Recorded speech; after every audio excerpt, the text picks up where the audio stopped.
Today I want to share something with you that I've started, a new phase, a new journey, and I want to take you along on this journey because I think it's going to be very, very, very interesting to watch. So I have started a purposeful muscle building phase. And while that may not sound like a big deal on the surface, it's a really big deal for me in a lot of ways, and I want to explain. And I want to give you an idea of what I'm doing, how I'm going to do it, and then I really want to bring you along with part of this journey so you can see the good, the bad, and the ugly of the whole thing. So first of all, why am I doing this? I have people say, Susan, you've already got muscle. Well, I have built muscle over time, not purposefully, but I obviously have put on some muscle. But I've never done it purposefully. But I want to be able to build muscle. I think that's first and foremost. So I guess my first reason is, number one, I want to build muscle. I want to continue to build muscle as long as I can for the rest of my life. Number one, main reason. Number two, what I hinted at, I've never done this before purposefully. I have never purposefully tried to build muscle in an organized, structured way. So I think that also is going to give me the ability to help you more if you want to do it, or to help other people understand what this is going to be like. Because honestly, it takes a long time to lose fat. It takes a longer time to build muscle. And I want to share my journey with you so you can see all the ups and downs, twists and turns, all the mental struggles, all the physical struggles, all the victories that go along in this journey. So my goal is, in purposefully doing this, is to be able to help you as well. And number three is, this makes me extremely uncomfortable. The thought of purposefully making the scale go up after my entire life trying to keep it from going up, having it go down or stay the same, that makes my stomach ache. It makes me very, very uncomfortable. I was brought up one way of thinking, and now I am trying to go the opposite direction on purpose. It makes me very, very uncomfortable. Oh my God, those feelings of, oh my God, I'm gonna get fat, I'm never gonna be able to lose weight, or that, all that stuff for my whole life is coming back up to the surface. And it makes me so uncomfortable. And it's for that reason I know I have to do this. I have to do this. Because look at it like this. Something that you fear in your life, whatever it is gonna own you unless you turn around, face it, and say, no way, I'm gonna conquer this. And that's exactly what I'm gonna do with this. And that happened to me recently, months ago, when I participated in the Just Another Muggle Fat Loss Challenge with Jordan. When he was weighing in every day as part of a fat loss challenge, I joined him with weighing in every day, not trying to lose fat, but for me, it was getting back on the scale after a 30-year absence. That was huge. That made me feel uncomfortable. I was fearful of it, but I did it. And now I weigh myself all the time. That is a fear I conquered because I made myself do it, and I stuck with it for months. The same thing with this challenge. I am worried about it.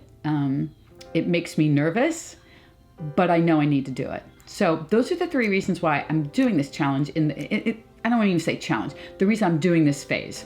So one thing I want to put out here is, I used to think a surplus meant eating thousands more calories, like every day. You turn into this big blob of a Teletubby or something, and you get strong because you're lifting heavy stuff in the gym, but you don't look lean and defined or whatever. That's what I thought a surplus was. I had to eat all this food and I was going to just blimp up.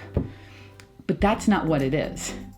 And what I'm going to walk you through is how I'm doing it is very slow. I am going to have control. I am not piling in calories all at once. I am taking it one step at a time. And I think that's really important to understand. A surplus doesn't mean that you add a shit ton of calories every single day. That can feel out of control very quickly, and that's a road I don't want to go down. So I am choosing to do it very differently. What I've been doing thus far is I have been eating my normal maintenance calories. And by the way, I've been in maintenance for, I don't know, well over a year. I don't track calories. I know what I can eat to have my weight just hover around the same 2, 3, 4 pounds. I have that down really, really well. So I'm starting with that as my baseline. And what I'm choosing to do is 2 days a week, and I'm probably gonna up that to 3. I'm eating a little bit more on those days. A little bit more meaning 150, maybe 200 calories on those 2 days, maybe 3 days.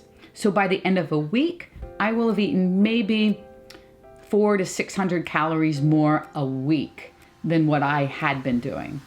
That way, the calorie increase is slow, it's steady, and it lets me feel like I'm in control and can go back to what I know, which is maintenance. I know maintenance really well for me now. I like this approach. I have already struggled with this approach though. So, and I'm being really honest here. This right here is my addition for the day. The biggest struggle I have, I'm not hungry. You know, your bodies kind of want to sit in that comfortable spot. And my comfortable spot is maintenance. And my body just wants to hang out here. It does great here. I'm trying to push my body out of its comfort zone, which means I'm eating sometimes when I'm not hungry. So I'm gonna be eating, this is just a bowl of oatmeal with some strawberries in it. There's nothing huge here. I don't even know, maybe 120, 130 calories tops in here, maybe a little bit more. This is my extra for today. And I will do that. I've done that twice again this week already. So just adding a little bit, a couple days a week. That's kind of one thing that I'm doing right now. Another thing that I've started to phase in is getting away from non-fat Greek yogurt and moving towards like a 2% Greek yogurt. So I'm adding a little more fat, which is gonna add a few more calories. I do a lot of Greek yogurt. I love Greek yogurt. So this works well because I eat it a lot, and I will slowly add some calories in because of that. And I'm doing the same thing with cottage cheese actually as well. I love cottage cheese. So I'm going from a non-fat cottage cheese to a lower fat cottage cheese, and maybe we'll be working my way up to a full fat in both of those. But right now, again, I'm doing it slow in increments. So I'm adding a little bit there. That's the part's consistent. The other thing I'm doing is I eat eggs a lot, and I would frequently have an omelet where I would make 2 whole eggs and a bunch of liquid egg whites and make this big omelet with, veggies, whatever I had in the house. I am now transferring that ratio. So instead of 2 whole eggs, maybe I'm doing 3 or even 4 and a little bit of whites. So I'm getting more fats and calories from the yolks that I wasn't having before. So all of these little things that I'm doing are very strategic, and I'm monitoring how things are going. I am weighing every day, and I am using an app to track that, and I will probably be posting my weight occasionally as I go through this as well. Right now, what I can tell you is my weight is still pretty stable. I took a dip down and I'm like, oh, what's going on? But then, it spikes back up. I was holding on to a lot of water. I got rid of it. The scale went down. Now it's settling back again. So I'm keeping an eye on that. I think it's too early in the process for me to decide whether I am actually eating enough or not, but I'm staying here for a little bit and see what happens. I think after being in this phase for a month, I will know. But my goal is to try to gain, God, this sounds crazy for me, try to gain a ½ pound to a pound, pound and a half a month, over a month, not a week, over a month. And I think if I can get into a rhythm with that, that's where I will want to stay. As for how long I'm gonna do this, I'll see. I want to see, but I'm going to take it 1 month at a time. So just a couple weeks in, everything's pretty stable. I'm slowly adding calories in. My biggest struggles, let me quickly tell you about that. Eating when I'm not hungry. That's been a huge mindset thing for me. I think that is something I have tried to learn to do, is to eat when I'm hungry. And now I am having to eat when I'm not hungry, and my mind is just kind of spinning with that. That's been difficult, but I know I have to do it sometimes. And sometimes I will be hungry. The other thing is, and I'm going to try to say this so it makes sense. I think on a subconscious level, and maybe not so subconscious, there's the fear of the scale going up. I still have that fear. It's down there a little bit farther, but it's still there.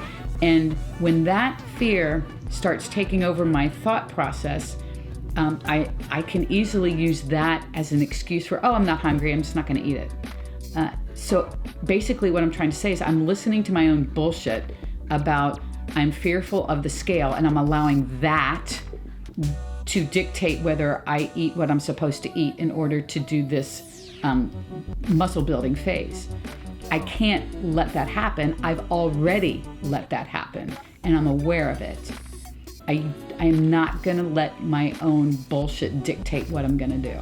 I need to stop listening to that and start listening to, this is what you have to do in order to build muscle, and be consistent with that. So I'm just being honest here. It's been a struggle to eat because I've been very comfortable where I have been, but I'm doing it. The journey is on, and my workouts have slowly been building in volume. Workouts have been phenomenal. I'm super excited. I've got a new plan going, and I'm gonna hit the gym after a while, and you'll get a glimpse of the kinds of things that I'm doing with my workouts to help with this muscle building phase. So that's pretty much it. That's where I am right now. I'm at the beginning, couple weeks in, struggling a little bit, but still at it, aware, and we'll keep you all updated. If you ever have any questions, I want you to put them down below or message me, and you will be part of this journey. I want to bring you on for all the good, the bad, and the ugly. So there you have it. Muscle building time, you guys.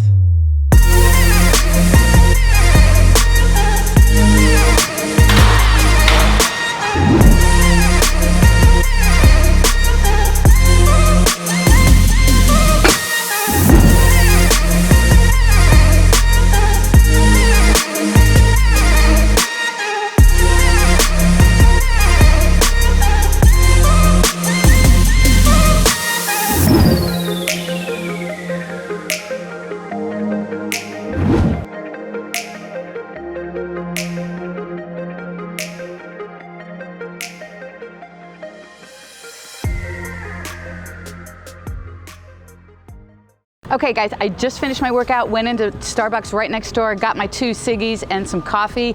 I'll be taking this home and adding a little bit more to it for kind of a post-workout meal. Wanted to comment really quick on my workout. There wasn't a whole lot of exercises, and I don't know if you noticed that or not. And I just wanted to comment that just because something on paper looks like there's not a whole lot there, doesn't mean it's not going to be challenging. That workout today kicked my ass, and I could have skated through this, absolutely. I could have used very little weight, if any weight, and just kind of half-assed it. For sure I could have done that, but I chose to push myself by using a lot of weight and putting in a metric ton of effort and working on technique. And I actually did dumbbell RDLs, which was 60 pounds. I've never done that before. So I say all this just because I don't want you to ever judge a workout based on how it looks on paper, because chances are it's going to be way more challenging than you think, and if it's not, you can make it more challenging. Cool? Great. Okay, so listen, thank you for being here. We will be updating you on my muscle building phase and how that's going, so check back here. I'll be posting a lot about that on my stories as well. We've got a nice loud truck behind us. That's what you get being around here. And we're gonna be posting a lot of tutorials as well. So if you have any questions about what I'm doing with this muscle building phase, let me know, put them in the comments, and we'll be back here soon, so check back and click subscribe. We would really appreciate you hanging out and checking out all of our videos. So thank you so much for being here. We'll see you soon.